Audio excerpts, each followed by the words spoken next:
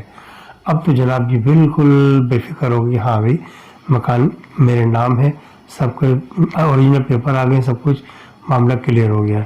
تب ان کو ذرا سکون کا سانس ملا. اب ان کو کم و بیش کو مہینہ گزر گیا یہاں پر رہتے ہوئے, اور یہاں نئے ماحول میں آ کے وہ ایسے پھنسے کہ پیچھے کے ماحول کو بالکل بھول بھال گئے. وہ تو ایک دن ان کی بیوی کہنے لگی بھی دیکھو کہ وہ جو رشید صاحب سے انہیں کے توسط سے کچھ ہوا ہے, ورنہ ہم تو قابل نہیں تھے آپ کو, ہم تو 2 مرلے کا مکان بھی نہیں لے سکتے تھے. اتنی بڑی حویلی, اتنا بڑا انہوں نے بنگلہ دلوا دیا ہمیں, بالکل اسی طرح کا ہوتی یہ پوش علاقے میں, جبکہ وہ بالکل غریب علاقے میں تھا, بالکل جنگل کے کنارے پہ. کہہ رہے بھائی ان کو کم از کم مٹھائی تو کھلا دو جا کے. یہ کیا بات تھی, اب میں نے وہ بے مروتی کی انتہا کر دی اور آپ سکون سے بیٹھ گئے. مٹھائی کا تو حق ہے نا ان کا, کہ ہاں یہ تو ہے. اب انہوں نے کیا کیا, بائک پہ بیٹھے ایک مٹھائی کا ایک ٹوکرا بنوایا اور جناب نے وہ ٹوکرا لے کے وہ گھر گئے. اب دروازہ کھلا ہوا ہے, مطلب لاک نہیں باہر سے. انہوں نے خوب بیل دیے چلے جا رہے ہیں, دن کا ٹائم تھا, بیل دیے چلے جا رہے ہیں, لیکن کہیں سے کوئی آواز نہیں آئی. لیکن ان کو اندر احساس ہو رہا تھا کہ اندر رہ رہا ہے کوئی, لیکن باہر کوئی بھی نکل کے نہیں آیا. یہ بڑے حیران ہوئے. تو یہ جو ظاہر صاحب سے برابر میں وہاں گئے, سلام دعا کی, بڑے خوش اخلاقی سے ملے میاں بیوی, ان دونوں میاں بیوی سے. تو ظاہر صاحب سے پوچھا کہ یار یہ آپ کی جو پڑوسی ہیں جنہوں نے ہم سے مکان لیا ہے, عبدالرشید صاحب, یہ مطلب نظر نہیں آ رہی کہ گھر میں ہے نہیں کیا؟ کل یار اتفاق کی بات ہے حسن صاحب, مجھے اتنا معلوم تو ہوا ہے کہ یہ مکان آپ نے بیچ دیا ہے اور کوئی عبدالرشید صاحب انہوں نے لیا ہے اور پوری فیملی کے ساتھ وہ یہاں شفٹ ہو گئے ہیں. لیکن میں نے آج تک اس پورے مہینے میں کبھی کسی کو دیکھا ہی نہیں ہے, نہ اندر آتے ہوئے, نہ باہر جاتے ہوئے, نہ رہتے ہوئے. ٹیرس پہ میری بچی اکثر کپڑے سکھاتی ہے, وہ جا کے دیکھتی ہے. پہلے آپ کی بچی نظر آتی تھی ٹیرس پہ, اب تو یہاں کوئی بھی نظر نہیں آتا. ہم خود پریشان ہیں کہ یہ کیسے لوگ آئے, نظر ہی نہیں آتا کوئی بھی یہاں پر. کہنا. اور دوسری بات کہ باہر لڑکے کرکٹ کھیلتے ہیں محلے کے آگے, تھوڑا گلی چوڑی تھی, تو یہاں پر جب کرکٹ کھیلتے ہیں تو بال کبھی کبھی گھر میں چلی جاتی ہے. بال جاتی تو ضرور ہے, لیکن واپس بھی کوئی پھینک دیتا ہے, لیکن پھینکنے والا کبھی نظر ہی نہیں آیا. کہنے یار مجھے تو لگ رہا ہے حسن صاحب یہاں پر کوئی جن جنات کا معاملہ ہے. اور میرے سننے میں یہ بات ہے, جب میں نے یہ کچھ احساس ہوا تو میں نے انکوائری کی پرانے لوگوں سے جو یہاں کسی زمانے میں رہا کرتے تھے. انہوں نے مجھے بتایا کہ جناب یہ جو زمین کا ٹکڑا تھا جہاں پر یہ مکان بنایا گیا ہے, یہاں پر ایک جھوپڑی ہوا کرتی تھی کسی زمانے میں. اس جھوپڑی کے بارے میں مشہور تھا کہ یہاں پر وہ جنات کا بسیرا ہے. پوری فیملی تھی, پورا خاندان تھا, دادا پر دادا سے وہ ان کے زمانے چلی آ رہی تھی. اب چونکہ ان کی جدی پوچھتی جگہ تھی, وہ مکان سب اس زمانے میں کسی نے اٹھا کے وہ جھوپڑی تو برابر کر دی اور جناب علی وہ مکان اور زمین بیچ دی. بہرحال وہ آپ کو پہنچ گیا, اتفاق کی بات ہے گورنمنٹ کے تھرو. تو اس طرح وہ مکان کیونکہ ان کا تھا, تو انہوں نے وہ ان کا خاندانی مکان تھا, چونکہ انہوں نے ساری پیمنٹ جتنی آپ کی پیمنٹ بنتی تھی یعنی وہ مکان کی وہ ساری ادا کی انہوں نے, لیکن یہ صرف اپنی جدی پشتی زمین کو واپس حاصل کرنے کے لیے. اب وہ پورا خاندان ان کا اس مکان میں سما گیا ہے, اتنا بڑا مکان ہے یہ. اس مکان کو دیکھ کے وہ مچل گئے تھے, تو انہوں نے آپ سے مکان لے لیا. آپ کی سمجھ میں آ رہی ہوئی یقین ساری باتیں, کہ ہاں سمجھ میں آ رہی ہیں. کہلے یار یہ مکان ٹوکرا میں لے کے آتا ہے ان کے لیے, کہ کہنے یار میں کیا کہہ سکتا ہوں. میاں بیوی جان لگے واپس, تو جاتے ہوئے نا اس نے سوچا کہ یار یہ ٹوکرا ہے, اب بقول ان کے یہ لوگ مطلب جن جنات سے تعلق رکھتے ہیں, تو ایسا کرتا ہوں کہ یہ ٹوکرا میں فی الحال تو ان کی باؤنڈری پہ رکھ دیتا ہوں. انہوں نے کہا کہ وہ ٹوکرا وہاں کے باؤنڈری پہ رکھا, اور جناب علی بائک پہ میاں بیوی چل دی ہے. بیوی ان کی مڑ کے دیکھ رہی تھی. انہوں نے جب کافی فاصلے میں پہنچ گئے تو انہوں نے دیکھا ٹوکرا وہاں سے باؤنڈری وال سے غائب ہو گیا. انہوں نے کہا کندھے پہ ہاتھ رکھ کے حسن صاحب کو, حسن رضا صاحب ٹوکرا غائب ہو گیا. مطلب یہ کہ انہوں نے مٹھائی ایکسیپٹ کر لی ہے, وہاں سے کوئی نظر تو آ ہی نہیں رہا, ادروائز وہ شکریہ بھی ادا کرتے. تو کہنے ہم لوگ اس کے بعد کبھی بھی اس علاقے میں مڑ کے نہیں گئے، کیونکہ وہ بسیرا ان کا تھا، ہمارا بسیرا یہاں تھا. تو جناب میری کچھ دن کے بعد کوئی 3-4 مہینے گزرے تھے، ہماری بیٹی کے سسرال والوں نے کھڑے ہوئے کہ بھئی آپ بیٹی کی رخصت کرو گے، ہمیں بیٹا ہمارا جو ہے نا وہ جاب وغیرہ کے سلسلے میں آگے پیچھے جاتا رہتا ہے، ہم شادی کرنا چاہتے ہیں بچے کی. انہوں نے بڑی دھوم دھام سے اپنی بیٹی کی شادی کی اور بڑے ٹھاٹ سے زندگی گزارنے لگے. ایک بات انہوں نے اور کہی تھی زاہد صاحب نے کہ یہ بڑے کوآپریٹو قسم کے لوگ ہیں جنات جو یہاں رہتے ہیں آپ کے مکان میں، اور کسی کی مدد کرنی ہوتی ہے تو وہ ان کی مدد بھی کر دیتے ہیں. تو بہرحال یہ آج کی کہانی تھی جناب علی، مجھے امید ہے آپ لوگوں کو پسند آئی ہوگی. اور تمام ویورز سے درخواست ہے اگر کہانی ان کو پسند ہے تو للہ اس کو لائک کر دیا کرے ویڈیو کو. بھائی ویڈیو کو لائک کیوں نہیں کرتے بھائی؟ ویڈیو کو لائک کر دیا کرے کہ کہانی پسند آتی ہے. تو جناب آپ سے التماس ہے کہ کمنٹس میں آپ اپنی رائے ضرور دیا کریں، اور جناب علی آپ کی رائے بہت امپورٹنٹ ہے ہمارے لیے. اور اس کے ساتھ ہی پروفیسر شمس کو اجازت دیجیے گا. السلام علیکم ورحمۃ اللہ وبرکاتہ.